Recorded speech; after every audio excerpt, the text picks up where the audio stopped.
మనుషులు అనుకున్న ప్రతిదీ విజయవంతం కాదు. ఇప్పుడు ఎన్టీ రామారావు గారు తెలుగుదేశం పార్టీ పెట్టినప్పుడు ఎవరు అనుకున్నారు 9 నెలల్లో అధికారంలోకి వచ్చేస్తారని? ఎవరు నమ్మలా. చాలామంది ఎద్దేవా చేశారు, చాలామంది హేళన చేసిన వాళ్ళు ఉన్నారు.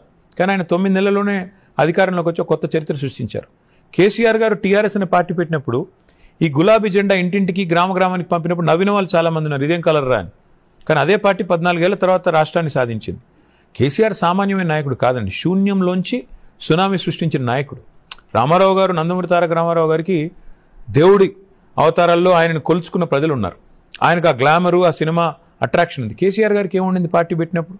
అలాంటి పరిస్థితి నుంచి 14 ఏళ్ళు కష్టపడి రాష్ట్రాన్ని సాధించి, అలాంటి నాయకుడికి ఎంత గొప్ప కాన్ఫిడెన్స్ ఉంటుంది తన మీద తనకి. సెల్ఫ్ మేడ్ లీడర్స్ అందరికీ ఆ కాన్ఫిడెన్స్ ఉంటుంది. ఎందుకు అంటే నేను ఏదైనా సాధించగలను అని ఒక విశ్వాసం, ఆత్మవిశ్వాసం.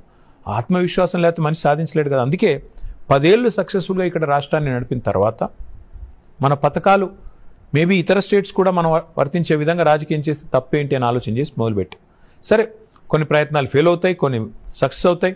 తాత్కాలికంగా ఇప్పుడు మాకు ఒక ఎదురు దెబ్బ తగిలింది. కానీ నేనేమంటానంటే 37% ఓటు వచ్చింది కదా బీఆర్ఎస్ పేరుతో కూడా. మరి ఆ 37% మంది ప్రజలు ఆశీర్వదించినట్టే కదా. మాకంటే కాంగ్రెస్కి వచ్చిన ఓటు ఎంత ఎక్కువ? 4 లక్షల ఓట్లు మాత్రమే. పోలైన ఓట్లు చూసుకుంటే 4 లక్షల ఓట్లు మాత్రమే ఎక్కువ. అది కూడా ఎట్లా? 420 హామీలు ఇస్తే, 6 గ్యారంటీలను ఉదరగొడితే, ఇంత చేస్తే, ఇన్ని రకాలుగా మమ్మల్ని బదనాం చేస్తే 4 లక్షల ఓట్లతో వాళ్ళు అత్యవసర మార్కులతో దాటారు. మేము మొన్న జరిగింది నిజంగానే దారుణమైన పరాభవం అయితే మీరు అన్నది ఒప్పుకుంటాను నేను. ఏది 119లో మాకు 5 సీట్లు 10 సీట్లు వస్తే ఒప్పుకుంటా, అయ్యో మేము దారుణంగా విఫలమే. కానీ మేము 1/3 సీట్లు గెలిచాం. ఆ తర్వాత 14 సీట్లలో మేము ఓడిపోయింది స్వల్ప తేడాతో, 6,000 కంటే తక్కువ ఓట్లతో ఓడిపోయాం. ఆ 14లో మేము సగం గెలిచినా వాళ్ళ పరిస్థితి వేరు కదా.